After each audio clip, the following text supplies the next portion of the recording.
నమస్తే. నేను Prashanthi. Welcome to Suman TV USA.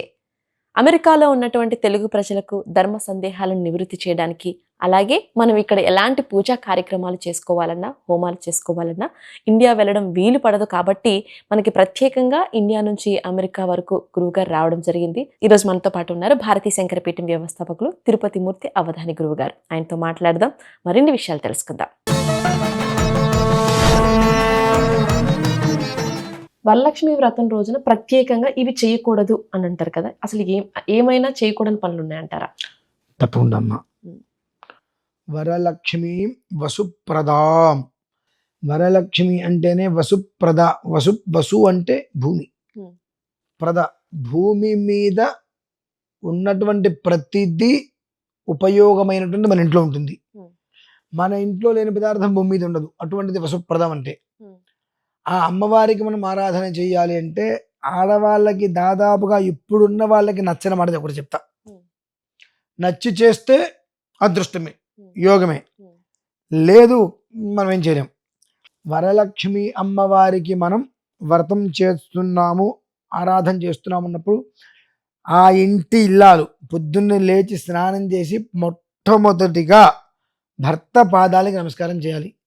2 చేతులతో భర్త పాదాలు అలా పట్టుకొని, నేను ఇవాళ సౌభాగ్యాన్ని కోరి అమ్మవారికి వ్రతం చేస్తున్నాను, నన్ను ఆశీర్వదించండి అని భర్త పాదాలు పట్టుకొని ఆశీర్వదంగా అక్షతలు నెత్తి మీద వేయించుకున్న తర్వాతే మీరు చేసేటువంటి పూజ ఏదైతే ఉంటుందో అది మీకు ఫలిస్తుంది.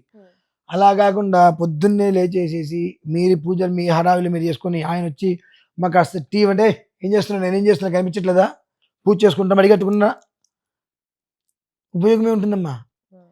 ఆయన క్షేమంగా ఉంటేనేగా ఈ బొట్లు కాటుకులు ఇవన్నీ మనకు అందాలవన్నీ. ఆయన్నే నువ్వు పట్టించుకోకుండా నీ పూజ అంటే నీకు మొట్టమొదటి దైవం భర్త. భర్త తర్వాత ఇంకా బ్రహ్మ, విష్ణు, ఇంద్రుడు, అమ్మవారి ఏంది XYZ. ఆయన నిన్ను పేపవతల పక్కన కూర్చో, నీకు చేసేది ఏంటి అనేటువంటిది నువ్వు అనుకున్న తర్వాత నువ్వు ఇవన్నీ చేస్తే నీకు సౌభాగ్యం ఎలా నిలబడుతుంది.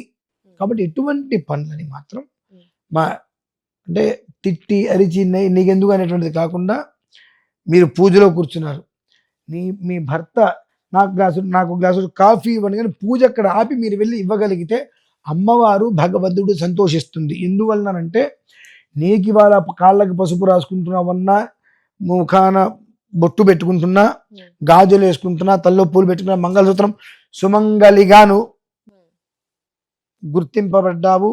ఎవరింట్లో ఉన్నా ఏదైనా నీకు బొట్టు పెట్టి పిలుస్తున్నారంటే అతను ఉండబట్టే. ఈ మధ్యన మరీ ఫ్యాషన్ ఎక్కువ. నలుగురు ఆడవాళ్ళు చుట్టూతో కూర్చున్నారంటే మొగుని ఇంకో 4 మాటలు అంటాం. నా మొగుడిని నేను కాబట్టి అన్నా అని మొగుడిని ఆ గొప్పతనాన్ని ప్రదర్శన చేయించుకోవడం కొంతమందికి బాగా అలవాటైపోయింది మధ్యకాలంలో.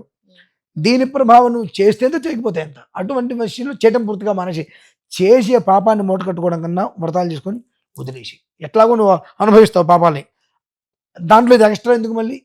కాబట్టి ఇటువంటివి మానేయటం మంచిది.